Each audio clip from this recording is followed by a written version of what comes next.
Introduction. You are in a department store with your parents. Your mother wants to pick up grocery. Your father wants to look at some paintings. You want some music DVDs for yourself.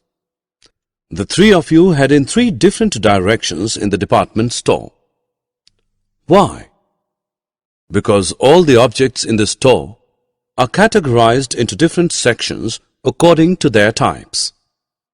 Such organization is convenient and leads to better management.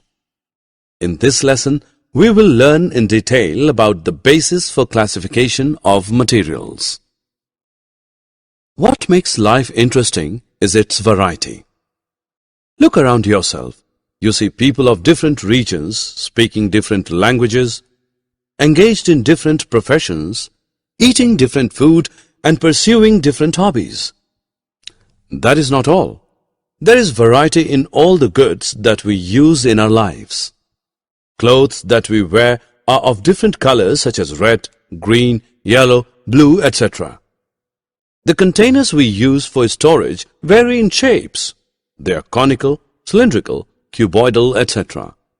The sofa sets and dining tables we use in our homes are made of wood or plastic. Based on our observation, we conclude that all objects have different shapes, color, and properties. All objects are made of one or more materials.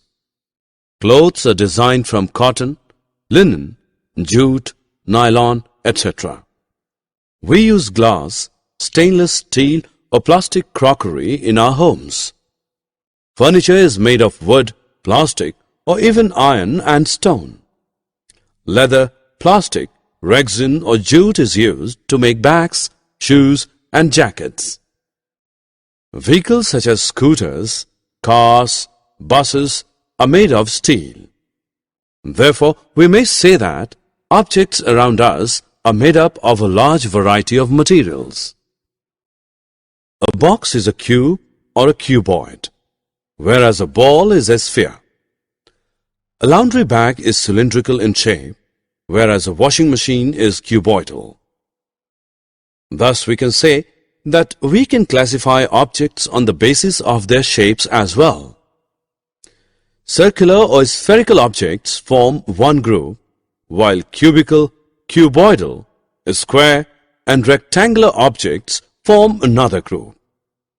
Such a classification allows us to study and analyze the properties of different shapes. The first object you use as soon as you wake up is your toothbrush. Have you ever wondered what is it made up of? It is made up of plastic. The plate you have your breakfast in is made of melamine or stainless steel. The cupboard you keep your books or clothes in is made of iron or wood. The books that you read are made of paper. The shoes you wear are made of leather, canvas or resin. Thus, all the objects that we use in our day-to-day life can be classified on the basis of the raw materials used in making them. The water you drink to quench your thirst is liquid, whereas the food you eat is solid. The chilled juice you relish in summers is liquid, whereas the glass container you have it from is solid.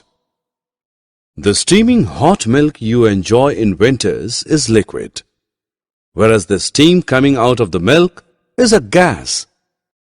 Thus, it is clear that all the objects that we see around us or use in our daily life can be classified into one of the three categories: solid, liquid, and gas. We have been looking at the different bases for classifying objects, that is, materials. Have you wondered why such classification is important?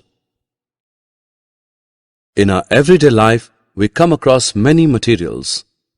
Sorting materials into groups plays an important role in our daily life because it is easy to locate similar objects by placing them together. Sorting materials into groups also facilitates study of their properties and allows us to observe patterns in their behavior. Summary. Let us summarize what we have learned. Objects around us are of different shapes, color, and state.